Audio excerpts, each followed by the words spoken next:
네, 자이언트TV 홍성용 기자입니다. 네, 오늘은 마경환 GB투자자문 대표님을 모시고 최근 미국의 빅컷 이후의 상황들, 그리고 이제 앞으로 채권이 어떤 식으로 움직일 것인지에 대해서 얘기를 나눠보겠습니다. 안녕하세요. 네, 안녕하세요. 네, 또 오랜만에 모셨습니다. 일단 거두절미하고 미국의 금리 인하가 단행됐죠. 빅컷이었는데, 네, 연준이 이런 결정을 내리게 된 핵심적인 이유가 있을까요? 기본적으로 연준이 B컷이라는 거는 그만큼 상대적으로 그동안에 지난 2년 반, 한 3년간에 걸친 어떤 긴축이 일정 부분 경제에 이제 좀 부정적인 데미지를 주는 걸로 판단해서 그래서 우리가 목을 조인 거를 목을 좀 풀어줬다 이렇게 보시면 될 것 같고요. 제가 좀 비유적으로 말씀드렸는데 기본적으로 연준이 정책을 구사할 때는 두 가지의 어떤 우리 영어로는 mandate 목표가 딱 두 가지 있지 않습니까? 너무 잘 아시지만은 첫 번째는 물가 안정, 두 번째는 노동시장 안정화, 즉 고용을 맥시마이즈 한다는 이 두 가지 컷인데, 근데 이 두 가지가 사실은 구독자님들이 보시기에 이런 거지. 이건 좀 알아두시면 되게 도움되는 건데, 자, 보시면은 물가가 올라가면은 기본적으로 정책금도 같이 올린다. 그죠? 왜냐면 이 물가가 올라가면은 정책금리 같이 올라가고, 반대로 이론적으로 물가가 내려가면 정책금리를 풀 수 있는 여건이 되는 거고, 반면에 노동시장이 안정을 했는데, 노동시장 안정을 우리가 가장 대표적인 게 실업률이잖아요. 실업률이 올라가면은, 아까 제가 물가가 올라가면은 금리를 올린다고 했는데, 실업률이 올라가면 어떻게 된다? 금리를 내려야 되는 거죠. 그죠? 그럼 정리를 하면은 지금 현재 형태가 물가는 점점 더 내려갈 것 같고, 반면 실업률이 조금 심상찮은 조짐이 있기 때문에 결국은 좀 일정 부분 금리를 이번에 내렸다라고 보면 될 것 같고요. 좀 전에 우리가 금리 인하, 첫 번째는 보통 금리 인하에 대해서 지금 결국은 물가는 안정화되는 것 같고, 노동시장이 좀 점진적으로 좀 문제가 약해진 조짐이 보이다 보니 금리를 인하했다라고 얘기하는데, 근데 이 질문 하나가 그럼 25bp를 일반적 시장 예상했는데 왜 50bp 비컷을 했냐, 이런 얘기를 할 텐데, 글쎄요, 제 판단에는 그 파월 의장이 인터뷰에서 그런 얘기를 했지만은 7월 달에 해야 될 거를 그냥 이렇게 몰아서 했다라고 하는 걸 저는 생각합니다. 즉, 미래를 보고 50bp를 선제적으로 했다는 의미보다는 현재 노동시장이 가는 진도에 맞추어서 금리 인하를 한 거로 저는 판단합니다. 아니, 근데 파월 의장이 굉장히 약간 그 50bp를 네. 하게 된 네. 이유에 대해서 설명을 굉장히 길게 길게 했죠. 하더라고요. 맞아요. 그래서 왜 이렇게까지 뭔가 당위성을 설명해야 될 필요가 있었냐, 이런 생각도 들었는데, 그럼 어떻게 보셨어요? 그 연준이 영어로 시장의 마켓의 expectation을 매니지 한다는 느낌이 들어요. 그러니까 시장 기대감을. 자, 먼저 보면은 50bp를 했다는 거는 빅컷이죠. 그러니까 굉장히 도비시하게 한 거는 팩트고. 근데 만약에 시장에서 너무 도비시한 걸로 금리를 빅컷을 한다고 하면 시장이 굉장히 앞서 나가거든요. 엄청 앞서갈 거거든요. 그게 문제가 되는 거라서 실제로 인터뷰 때는 반대로 상당 부분 호키시하게 얘기했죠. 자, 우리 앞으로 이번 50bp 했는데 이게 디폴트 값이 아니야. 50bp 이렇게 때리는 게 아니라 기본적으로 우리가 시장 봐가면서 우리가 조절할 거야. 또는 우리가 연말까지도 한 50bp밖에 안 할 거야. 근데 이것도 그냥 쭉 한다는 얘기도 아니고 stop and go 이렇게 할 거야. 이렇게 하면서 시장의 기대감을 조금은 너무 금리 인하 쪽에 배스를 안 하도록 이렇게 좀 조절한 측면이 있지 않나 싶습니다. 아까 이제 물가가 오르면 정책 금리를 올릴 수 있고, 네. 실업률이 올라가면 금리가 내려간다. 그렇죠. 얘기해 주셨는데, 네, 맞아요. 저희도 그렇고 이 헷갈리는 게 약간 정책금리랑 시장금리가 살짝 헷갈립니다. 정책금리 얘기가 나와서. 네. 그걸 좀 차이가 좀 어떻게 이해하면 될까요? 예, 맞습니다. 그러니까 기자님 말씀 주신 대로 최근에 이제 정책 금리를 50bp 0.5를 내렸음에 불구하고 시장 금리인 10년 국채 금리 또는 한국 사람들이 많이 투자하는 20년 국채 금리는 아이러니컬하게도 반대로 약간 위로 올랐죠. 그래서 정책 금리와 시장 금리를 대해서 우리 구독자님이 꼭 이거에 대한 차이를 좀 이해를 하시면 될 것 같고, 먼저 정책 금리는 말 그대로 정책 당국자가 결정하는 거다. 즉 이게 미국은 연준이고 한국은 BOK, 한국은행이 결정하는 게 정책 금리다. 어떤 정책의 방향성을 얘기를 하는 거고 우리가 채권을 여러분이 많이 채권 투자했다고 했을 때 직접 영향을 미치는 거는 시장 금리잖아요. 10년이든 20년 금리가 움직임인데 이 시장 금리는 우리한테 어떤 투자의 성과에 직접 영향을 미치는 이 시장 금리란 놈은 정책 당국자가 결정하는 게 아니라 시장의 참여자들이 결정하는 거잖아요. 그러면 시장의 참여자들인데 우리 좀 이거 주식과 채권 좀 구분해서 아셔야 될 것 같은데 주식 같은 경우는 우리가 플레이어, 그러니까 시장의 참여자들이 물론 외국인도 있고 또 기관 투자자도 있지만은 개인들이 굉장히 비중이 크잖아요. 근데 그러니까 우리가 시장 금리라 하면 국채 금리를 얘기하는 거잖아요. 국채 10년 금리 같은 경우는 여기 이 시장은 개인들의 비중은 채 20%가 안 돼요. 압도적으로 전문 투자자인 기관 투자가들이 결정하는 거죠. 그러면 기관 투자가라는 거는 기본적으로 우리 영어로 looking forward로 앞으로 정책 금리의 향배를 예상해서 먼저 투자를 한다라고 보면 될 것 같고요. 그래서 결국은 정책 금리보다 그 결과로 시장 금리가 좀 더 선제적으로 움직인다라고 보시면 될 것 같습니다. 그래서 이번에 정책 금리의 방향과 시장 금리 방향이 단기적으로 좀 다르게 움직였던 연유인 것 같습니다. 저희가 직접 투자하는 채권은 이 시장금리라는 거. 이번에 미국 연준이 발표하는 것은 정책금리를 50bp 인하한다라는 것. 그 차이가 있다는 것을 좀 이해해 주시면 될 것 같고요. 이제 금리 인하가 단행됐습니다. 단행된다고 밝혔고, 이제 미국 채권에 그래서 이제 새로운 모멘텀이 만들어졌다. 아니다. 이미 금리 인하의 기대감이 채권 투자하는 분들에게는 이미 선반영돼 있기 때문에 그렇게까지 큰 역할을 하지 못할 것이다라는 시선도 있고요. 좀 어떻게 보시나요?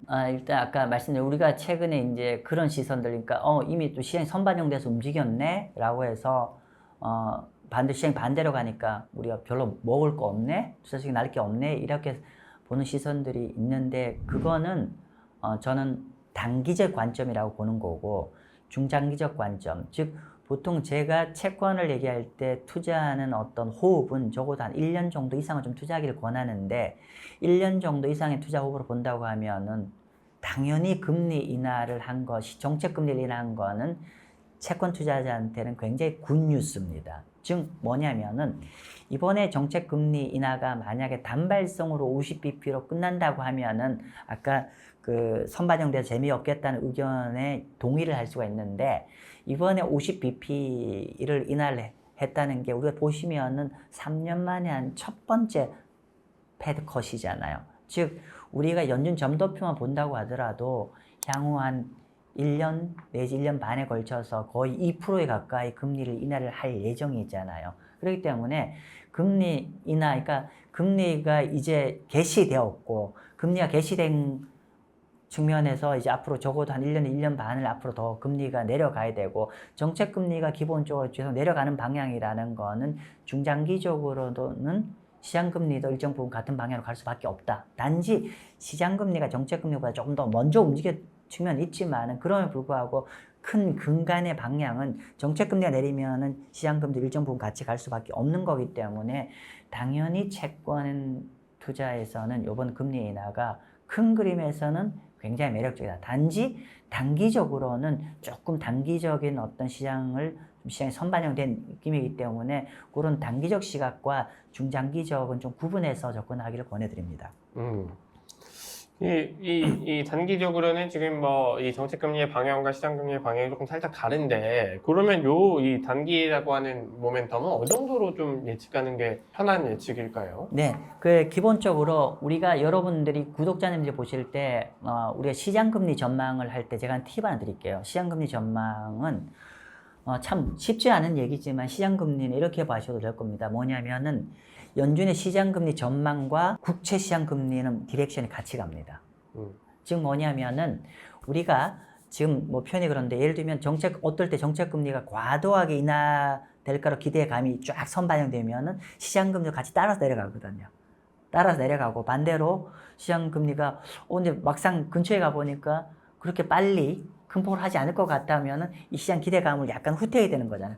후퇴를 좀 하자. 후퇴를 좀 올라오는 거면 당연히 시장 금리도 똑같이 약간 올라온다는 거죠. 즉 지금 최근에 이제 결국은 연준이 실제로 하는 정책 금리의 어떤 레벨 대비해서 페이스가 좀 너무 빨리 반영되어 있는 거기 때문에 결국은 이 선반영의 해소라는 게 참 쉽지는 않은 얘기지만 그냥 한번 추정을 해본다고 하면은 결국은 그러니까 시장이라는 거는 과거를 논하는 게 아니라 앞으로 갖고 얘기하는 건데 지금 연준에서 바라보는 연말까지 11월, 12월 달 두 번 금리 인하가 예상이 되어 있는데 연준의 점도표 컨센서스를 보면은 50bp죠. 50bp 연말까지 지금부터 연말까지 0.5를 내린다라고 했는데 현재 시장에 반영되어 있는 정책금 연말 이어엔드까지 연말까지 정책금리가 얼만큼 아직도 반영되어 있냐면 아직은 72bp 정도 반영되어 있어요. 현재 국채금리 3.76인가요? 3.7 후반대인데 현재 이 3.7%대에 반영되어 있는 연말까지 시장 금리의 인하 폭 전망이 70대 초중반 정도로 예상이 되어 있는데 시장에서 연준에 제시한 건 50을 제시를 한 거죠. 그러면 제가 틀릴 수 있잖아요. 단기적으로. 그러니까 결국 이게 시장이 전망한 대로 그 정도 금리 인하를 할 것이냐 아니면 연준이 지금 향후 한 2, 3개월 동안 전망한 그러니까 예시한 이 전망대로 갈 것이냐가 관건인데 만약에 연준이 전망한 대로 금리 인하가 단행이 된다고 하면은 얘가 이렇게 시장이 이렇게 한 위로 붙겠죠. 즉 위로 붙는다는 거는 시장이 정책 금리보다 더 많이 선반영돼서 금리 내려가는 측면 일정 부분 좀 리바운드를 할 수밖에 가는 국면이 될 것 같고 반대로 시장이 맞아요. 시장에 대한 연준의 전망이 맞고 그 연준의 현재 예측한 게 틀리고 시장 예측대로 금리 인하를 한다라고 하면은 시장 금리가 현재 반등을 안 하겠죠. 그러면 자 우리가 고민해 봐야 될 게 연준이 연말까지 제시한 그 금리 인하 라인이 맞을지 아니면은 지금 시장에 반영되어 있는 70대 초중반의 연말까지 인하 전망이 맞을지에 대해서 한번 생각을 해봐야 되는데 먼저 결론부터 얘기하면은 저는 한 1년을 본다고 하면 연준이 전망한 점도표 금리 인하보다 더 많이 할 거라고 생각하는 사람입니다. 기본적으로. 근데 연말까지로 본다고 하면 저는 연준의 방향대로 갈 가능성이 높다라고 봅니다. 왜냐하면 보세요. 만약에 시장이 전망대로 70내 75bp가 맞다라고 하면 어떤 가정이 되냐면은 지금 11월, 12월 달에 금리 인하가 50bp, 25bp 이렇게 해야만이 75가 떨어지잖아요. 그죠? 그러면 우리가 잊지 말아야 되는 게 뭐냐면 이번에 스타팅할 때도 50 또 했잖아요. 그러면 어떻게 된다? 우리가 개시하자마자 한 두세 번 안에 50bp를 두 번이 하는 거죠. 그러면 과거의 선례를 보면은 이렇게 50bp라고 두세 번 안에 50bp를 더 바로 100bp 이상 들어가는 거는 그건 리세션이 왔어요. 100%. 근데 정리를 하면은 저는 뭐 한 1년 정도 이상 호흡 본다면 일정 부분 마일드 리세션을 들어갈 거라 저렇게 전망한다고 계속 말씀드려 왔는데 근데 연말까지는 한두 달 안에 그런 리세션 사인은 나오지 않을 거라고 저는 생각합니다. 그러면 결국 연준이 얘기한 대로 두 번의 50bp 즉 25, 25 또는 한번 스킵하고 50 정도 되는 전망이 합리적이지 않을까라는 게 제 판단입니다. 그러면 결론적으로는 제 얘기가 맞다고 하면은 연준 금리 전망으로 시장 금리가 좀 수렴할 여지가 있지 않겠냐. 대표님 보시기에는 이제 연말까지는 연준의 전망대로 연준이 제시한 정책금리의 방향대로 시장금리가 조금 리바운드하지 않겠느냐라는 말씀이시고요. 이게 이제 저희가 그 얘기를 계속 나누고 있는 금리 인하 되면 오를 줄 알았던 이제 상품들이 있잖아요. 이제 TMF라든지 TLT 이런 상품들이 이제 뭐 금리 인하 관련 수혜주로 막 이렇게 부상을 했는데 떨어진단 말이죠. 대처를 어떤 방식으로 해야 되느냐라는 궁금함이 조금 있습니다. 제가 그 TMF 말씀드리기 전에 앞에 내용 조금만 더 부연 설명 드릴게요. 좀 전에 제가 말씀드린 건 뭐냐면은 기본적으로 연준의 정책 금리 인하 방향을 좀 수렴하지 않을까라고 전망을 했고 그래서 약간 현재 레벨보다는 좀 시장금리 좀 위로 갈 여지가 있다라고 말씀드렸는데 이걸 보는 것보다는 노동시장을 보는 게 더 중요합니다. 그러니까 기본적으로 제가 향후 한두 달 동안 노동시장이 크게 안 나빠질 거란 판단해서 그렇게 말씀을 드린 건데 혹여나 제가 그 말씀드린 거와 다르게 노동시장이 예를 들면 10월 초에 나온 데이터가 더 나쁘게 나오면 현재 금리보다 더 아래 떨어질 수 있어요. 반대로 갈 개연성은 있지만 종합적으로 봐서는 한두 달 안에 노동시장이 크게 나빠지진 않을 거라는 게 제 전망이었다는 걸 좀 풀어서 설명드렸고요. 일단은 저는 TMF는 기본적으로 채권에 대한 이해도가 부족하신 분은 하면 안 된다라는 생각을 합니다. TMF는 사실은 주식보다 훨씬 더 공격적인 상품입니다. 그렇기 때문에 그리고 또 하나는 TMF는 채권 ETF가 아닙니다. 엄밀히 따지면은 TMF는 파생 상품입니다. 그렇기 때문에 우리가 파생 상품을 투자한다는 거는 사실은 보통 사람은 투자를 하시면 안 되죠. 근데 어쨌건 간에 한국인들이 워낙 공격적이다 보니 1조 이상을 TMF 투자를 했다고 하더라고요. 그래서 그분들을 위해 설명을 좀 드린다고 먼저 양해하고 말씀드려 주십시오. 일단은 저는 제가 TMF를 말씀드릴 때 항상 드린 말씀이 있어요. 어떤 분은 TMF를 존버를 한다는 얘기를 많이 써요. 그러니까 뭐냐 이런 거죠. 지금 금리 4%인데 아직 한 1년 버티면 3%대 가지 않겠어? 그럼 금리 한 1% 정도 떨어질 거 아니야. 1년 지나면은. 이론적으로 금리 1% 떨어지면 TMF는 가격이 50% 오르거든요. 이렇게 보통 접근하는 분이 생각보다 많은 것 같아요. 그래서 실제로 TMF를 1년 이상 막 들고 계시는 분이 많은데 저는 이렇게 투자하시면 안 된다고 생각합니다. 기본적으로 TMF는 장기로 가면은요, 우리가 영어로 time decaying, 그냥 시간 가치가 있기 때문에 녹아내립니다. 그냥 이걸 어떻게 표현하냐면 예를 들면 이런 겁니다. 우리가 TMF는 20년 국채 금리가 기준 금리거든요. 그러면 1월 1일 날 TMF를 샀어요. 4.0에. 12월 말에 금리도 왔다 갔다 하다가 또 4.0에 제자리에 왔어. 그러면 TLT 같은 경우는 원본이 안 깨지거든요. 왜냐하면 TLT 같은 경우는 일반 채권이기 때문에 일반 채권 ETF는 이자 수익 플러스 가격이잖아요. 그러면 금리가 투자한 시점 대비 1년 뒤에 제자리 왔다는 건 가격은 제자리란 얘기고 반면 1년 정도의 채권 이자가 들어왔을 거잖아요. 그러면 이론적으로 TLT는 연 한 4% 수익이 남는 반면에 TMF도 이론적으로 20년 국채금리를 하니까 그냥 곱하기 50 하는 거 아닙니까? 라고 해서 동일하게 이론적으로 보면은 같은 20년 국채금리가 제자리에 왔기 때문에 사실 손실을 안 봐야 되는데 아까 말씀드린 대로 동일한 금리이지만은 시간 흘러갈수록 이 가격이 밀려 내려갑니다. 거의 물론 중간에 어떤 방향으로 플럭추에이션 쳤냐에 따라 다르지만은 그냥 최근에 제가 한번 체크를 해보니까 한 20 내지 25% 정도가 동일 금리로 계산했을 때 깨져 있더라고요. 그죠? 그래서 물론 이제 상황에 따라 다르지만 결론은 TMF라는 거는 이렇게 박스권에서 혹여나 장기로 가면은 금리는 크게 안 떨어졌는데 불구하고 손실을 많이 입을 수 있습니다. 그래서 얘긴 길었는데 TMF는 짧게 하십시오. 그러니까 제가 항상 드리는 말씀, TMF는 뭐처럼? 스나이퍼처럼. 그러니까 TMF를 가지고 너무 50%라는 큰 기대를 하지 마시고요. 그냥 예를 들면 오늘 제가 촬영하기 전에 가정을 드렸으면 TMF를 갖고 있는데 금리 0.2 움직이면 가격이 얼마 오르죠? 0.2 곱하기 듀레이션 50이니까 절대수익 10% 납니다. 그래서 TMF를 너무 큰 수익을 바라보지 마시고요. 한 10에서 한 15% 정도 수익으로 좀 짧게 여러 번 드시면은 굉장히 좋은 수익이 날 것 같고요. 자, 기존에 갖고 있는 분들은 저는 개인적으로 아까 제가 좀 서두에도 말씀드렸지만 단기 전망과 장기 전망을 구분해서 보자라고 말씀드렸잖아요. 그래서 저는 만약에 지금 100% TMF를 갖고 있는데 먼저 수익이 나셨다고 하면은 비중 줄여라.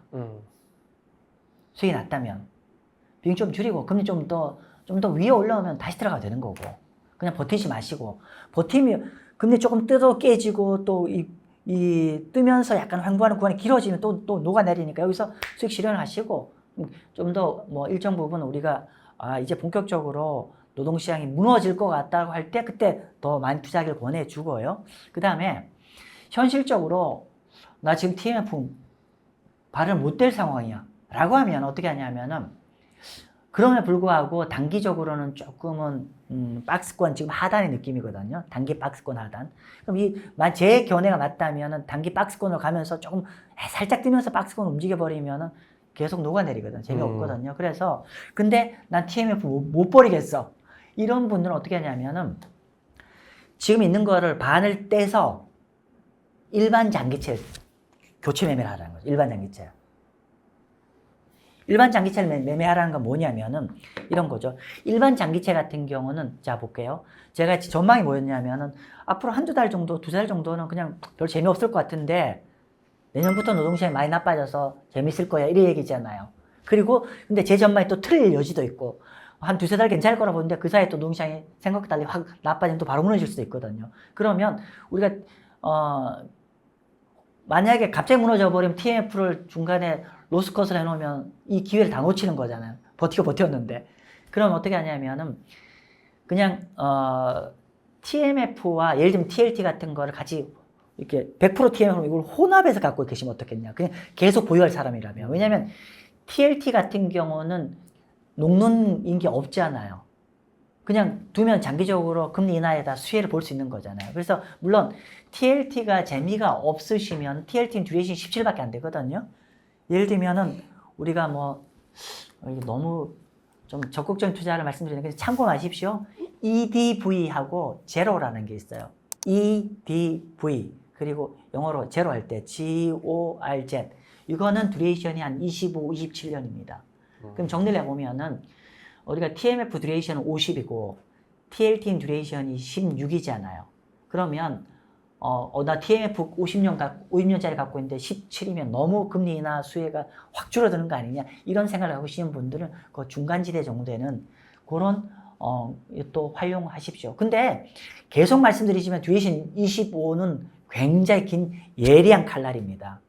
즉 금리 1% 때문에 25% 깨지고 금리 1% 나면 25% 나는 거니까. 근데 제가 대전제가 TMF를 갖고 있다는 분들 전제로 말씀드리는 겁니다. 그런데 어쨌건 간에 듀레이션이 길더라도 종국에는 금리가 내려가면 수혜를 보는 거잖아. 시장 가치가 없는 거니까. 그래서 지금처럼 단기적으로 좀 박스권 좀 지속될 가능성이 있는 상황에서는 TMF만 풀리 갖고 있는 거는 조금은 지혜롭지 않은 판단일 것 같고 일정 부분은 내가 여기서 다 매도하고 위에서 기다릴 자신이 없다고 하면 현재 TMF를 해서 일정 부분을 그런 일반 순수 장기채로 비중을 좀 섞어 놓으면은 혹여나 길어지는 시간 가치 녹아내리는 것도 좀 해법이 되지 않을까 싶습니다. TMF가 이제 시간이 지나면 지날수록 녹아내릴 수 있는 특징이 있기 때문에 수익을 보셨다면 조금 일부 비중을 줄이고 장기채, 일반 장기채를 혼합하는 게 어떻겠느냐라는 게 이제 대표님이 주셨던 해결책인 것 같습니다. 이제 금리 인하 시기가 됐습니다. 그래서 그러면 기존에 이제 이 채권 투자, 미국채 투자 방법도 궁금해요. 방금 말씀하신 건 사실 이제 TMF나 TLT는 이제 파생 상품과 뭐 ETF지만 그리고 ETF 단의 얘기고 미국 채권 투자 그럼 어떻게 하면 되냐 이제 뭐 채권 투자 좀 할 만한 시기가 온 거 아니냐라고 생각하시는 분들은 좀 어떤 방식으로 투자를 해야 될까요? 일단은 아까 말씀드린 대로 큰 그림에서는 이제 채권 투자해야 될 이제 어떻게 보면 이제 시대에 들어온 거죠. 근데 바로 투자하자니 바로 장기채 몰빵을 치자니 좀 마 대표 얘기가 단기적으로 좀 단기적으로는 박스권 내지 살짝 뜰 개연성도 있네. 그럼 어떡하지? 뭐 이런 답도 아닌 것 같은 답을 좀 해서 좀 딜레마에 빠지실 텐데 그냥 저는 이렇게 말씀드릴게요. 여러분 기본적으로 지금부터는 세금 같은 이슈를 다 우리가 차지하고 본다면은 지금부터는 개별 채권보다는 채권 ETF를 좀 더 선호하고요. 채권 ETF를 선호하는데 지금부터는 단기채와 장기채를 같이 좀 병행 투자를 좀 부탁드릴게요.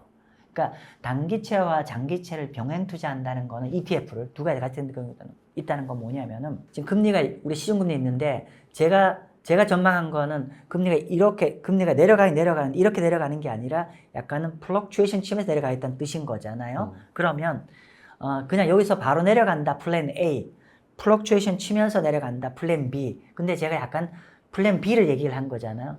바꿔서 할까요? 블록체인 치는 걸 플랜 A, 바로 내려간다 플랜 B. 그러면 근데 제가 생각하는 건 플랜 A, 약간은 단기적으로 좀 요동치면서 추후는 쭉 내려갈 거다라고 보는 건데, 그러면은 단기적으로 금리가 조금 올라갈 거에도 대비를 해야 되고, 빅픽처 전체 금리가 내려가는 축에도 투자를 해야 되니까 내려가는 축에 투자하는 건 장기채, 단기적으로 좀 약간은 올라갈 여지에 대비하는 거는 단기채. 그래서 단기와 장기를 투자하고, 그러다가 어느 정도 우리가 본격적으로 노동시장이 완전히 크랙이 가는 조짐이 확 들면은 그때 단기채를 장기채를 더 실라는 거예요. 지금 장기채 몰빵 들어가는 것보다는 단기 장기채 갖고 있다가 위에 올라갔을 때 단기채를 털어서 장기채를 들어가라는 얘기고, 그러면 뭐 어차피 내려갈 건데 그냥 지금 장기채 다 들어가면 안 돼요 라고 하는데 반대. 왜냐면은 아까 말씀드린 대로 그거보다는 예를 들어 이런 거죠. 가정입니다만은 지금 3.7대잖아요. 혹여나 제 전망에 맞아서 한 4.0까지 단기적으로 간다고 하면은 같은 장기채라도 3.7보다 4.0의 장기채 투자하는 수익이 더 많이 나잖아요. 그런 측면이 있기 때문에 단기와 장기의 어떤 상황에 대처가 가능하고, 그리고 나는 마 대표 나 복잡해, 난 그러기 싫어, 그리고 난 장기채만 투자할래라고 하면은 이렇게 하십시오. 한 방에 몰빵 치지 마세요. 지금부터 앞으로 한두 달 정도 시간 봐가면서 장기채 분할 매수를 하라는 거예요. 그렇게 접근하시라는 거예요. 그리고 시장을 개인적으로 추격 매수는 하지 말고 밀릴 때마다, 채권가에 밀릴 때는 뭐죠? 금리가 조금씩 올라갈 때마다 그렇게 접근하시라는 얘기입니다. 네.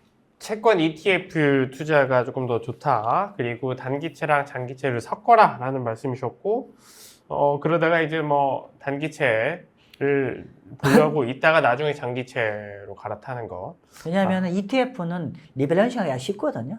비용도 크게 안 들어가니까.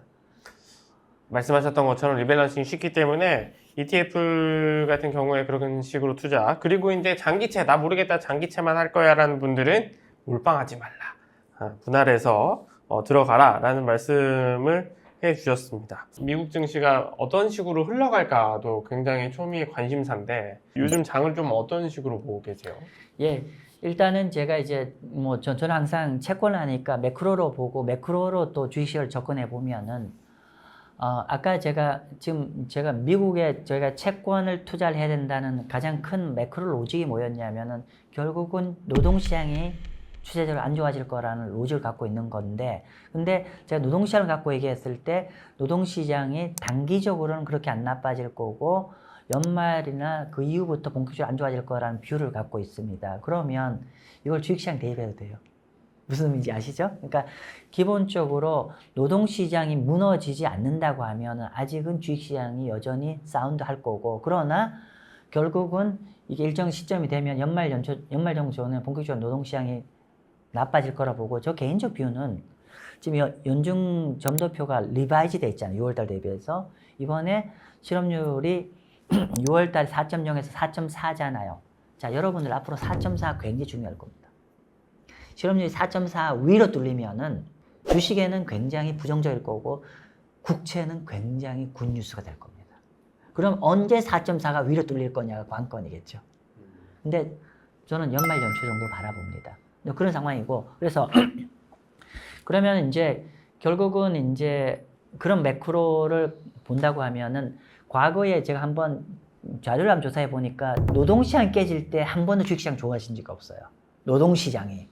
그러니까 기본적으로 주식시장이 금리 인하해서 계속 올라간다는 거는 리세션이 안 걸린다는 거고, 또 리세션이 안 걸리는 가장 중요한 거는 미국 경제에서는 소비가 전체 70% 차지하는 거고, 그 소비를 또 좌우하는 게 노동시장이기 때문에 결국 노동시장이 버텨야만이 주식이 우리가 쭉 랠리를 쭉 갈 수 있는 구조일 텐데, 근데 아까 말씀드린 대로 전 노동시장 결국은 뭐 그때부터 안 좋아지기 때문에, 그러면 정리를 하면 단기적으로는 괜찮은데 중장기적으로는 좀 노동시장이 나빠질 거라 보면 주식도 그렇게 접근하면 되겠죠.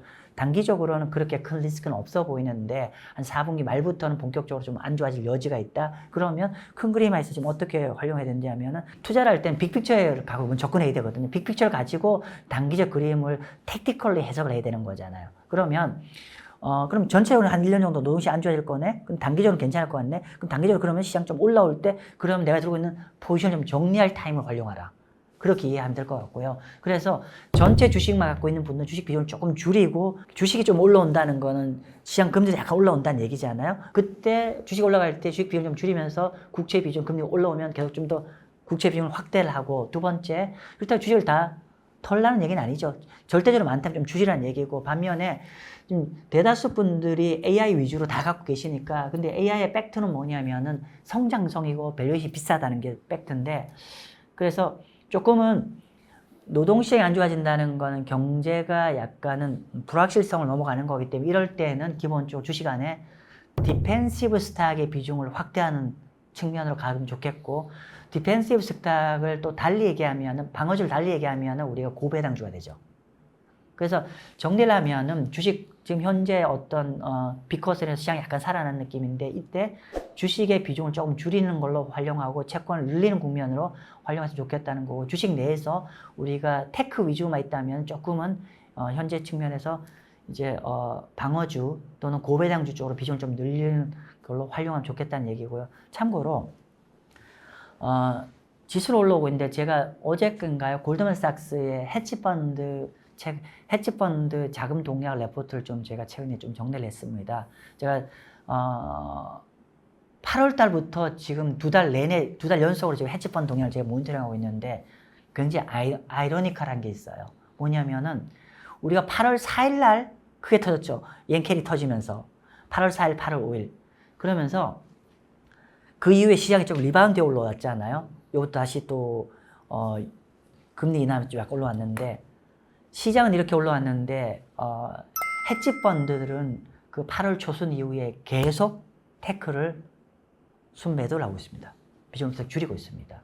그리고 그네들이 비중 확대하는 건 뭐냐면 아까 제가 말씀드렸던 하이 디비던드 스탁으로 비중을 늘리고 있어요. 그러니까 아까 헤지펀드가 방금 제가 언급드린 절대 주식 비중을 좀 줄이면서 절대 주식 비중이 줄인다는 거는 가장 많이 들고 있는 테크 주식을 계속 좀 줄이고 주식 내에서 리더십 체인지 약간은 고배당주나 이런 쪽에 비중을 늘리고 있다는 게 지금 지난 두 달간의 헤지펀드 동향입니다. 참고하십시오. 네. AI 밖에 없다고 생각이 드시는 분들도 단기적으로는 뭐 장이 좋을 수 있지만 길게 봐서 노동시장이 안 좋아진다라고 가정을 하면 AI 위주로 포트폴리오를 짜신 분들은 좀 비중을 줄일 타이밍으로 활용을 하시면 좋을 것 같다. 참고하실 만한 포인트를 또 헤지펀드들의 순매도 동향에 대해서도 말씀 주셨습니다. 이제 또 하나의 이벤트가 있는데 사실 이제 미국 주식 얘기하면은 미 증시, 미국 채권 이 모든 동향과 연결되는 게 대선입니다. 미 대선. 미 대선은 대선 자체가 끝나면 모멘텀이 달라지는 걸까요? 아니면 뭐 누가 당선되느냐에 따라 조금 뭔가 분위기가 달라질까요? 그럼 어떻게 보시나요? 참 어려운 얘기죠. 왜냐하면은 지금 원래 두 분이 공약했던 원래 공약에서 지금 워낙에 치열하다 보니까 공약을 약간 서로 물타기해서 상대를 차용해서 하다 보니까 참 예측 좀 쉽지는 않은데 그냥 일반론만 얘기를 한다면은 대선의 영향이 아무래도 채권 시장에 숏텀으로 영향을 줄 것 같다. 중장기적으로는 중장기적 영향 없다. 숏텀 영향이 있다. 이런 게 제 개인적 전망입니다. 뭐냐면은 아무래도 대선 관련해서 기본적으로 다 경기 부양 쪽 얘기를 하고 있잖아요. 경기 부양 쪽을 한다는 거는 상대적으로 적자 지정을 많이 하고 돈을 많이 풀고 뭐 이런 얘기를 좀 많이 하는 거기 때문에 결국은 이게 약간은 제가 이제 최근에 금리가 선반영됐다라고 얘기하는 거에 사실 숨은 플러스 알파입니다. 그래서 이런 영향도 있기 때문에 아무래도 조금은 경기를 살린 쪽 얘기를 많이 하면은 조금은 금리가 위에 쪽으로 좀 위로 올라갈 여지가 있다. 그렇게 보는 것 같고. 근데 좀 더 직관적으로 얘기를 하면은 해리슨보다는 트럼프가 되면은 조금은 시장의 금리가 4% 초반대로 넘어갈 여지도 있다라고 좀 보고요. 근데 연준이건 대선이건 결국 매크로 방향을 그러니까 여기서 매크로라는 게 수년간의 매크로가 아니라 앞으로 한 1년간의 매크로 방향만 본다고 하면 돌리지 못한다. 왜냐면 어차피 신임 행정부가 1월 달에 돼서야 뭐 또 들어갈 것이고 기타 정책 만들 시간 걸리는 거잖아요. 그래서 결국은 대선이 누가 되든 간에 결국은 연말 전후부터는 다시 매크로에 수렴할 수밖에 없는 상황이다. 그러면 저는 이제 현재 미국 노동시장이 나빠지는 거로 보는 거기 때문에 결국은 미국 대선의 영향은 단기적으로 끝날 것이고 결국 매크로에 수렴할 것이고 그 매크로라는 게 연말 연초부터 노동시장이 다시 본격적으로 안 좋아질 거라고 저는 봅니다. 그럼 채권 시장 거의 수렴할 거고요. 네. 슈터함으로는 대선에 영향을 받을 수 있지만 뭐 롱텀으로는 뭐 그다지 영향을 받지 않을 것이다라는 말씀으로 정리할 수 있을 것 같고요. 사실 지금까지 이제 뭐 채권 투자와 관련된 뭐 이제 마 대표님께서 채권 전문가시기 때문에 저희 뭐 구독자님들께서는 여러 번 들으신 분들은 이제 어느 정도 조금 채권에 대한 감을 좀 익히셨을 수도 있는데 또 이제 오늘 처음 들으신 분들도 있어요. 이를테면 그래서 야 뭐 이것저것 좋은 얘기 많이 해줬는데 내가 채권 왕초보인데 왕초보 입장에서 요즘 같은 분위기에 딱 하나 뭐 아니면 아까 뭐 채권 ETF 얘기해 주셨으니까 요거 하나 투자해봐라라고 하는 뭐 티커를 좀 찍어주시거나 뭔가 이런 뭔가 일반론적으로 알겠습니다. 초보들이 투자해볼 만한 뭐가 있을까요? 오케이.